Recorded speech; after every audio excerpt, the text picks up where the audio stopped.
তারেক রহমানের দেশে আসায় চাপে জামায়াত এনসিপি, গড়ে উঠল নতুন ঐক্য। বিএনপির ভারপ্রাপ্ত চেয়ারম্যান তারেক রহমানের দেশে আগমনকে কেন্দ্র করে রাজনৈতিক অঙ্গনে নতুন সমীকরণ তৈরি হয়েছে। তার প্রত্যাবর্তনের ফলে চাপের মুখে পড়েছে জামায়াত ও এনসিপি।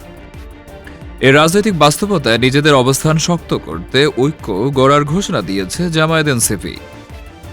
দলীয় সূত্রে জানায়, তারেক রহমানের সরাসরি নেতৃত্ব বিএনপির মাঠের রাজনীতি সক্রিয় হয়ে ওঠায় বিরোধী রাজনৈতিক শক্তিগুলোর মধ্যে উদ্বেগ তৈরি হয়েছে।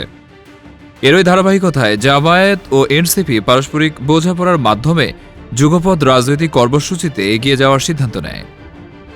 নেতারা বলছেন, বর্তমান রাজনৈতিক পরিস্থিতিতে আলাদা আলাদা অবস্থানে থেকে আন্দোলন সফল করা কঠিন।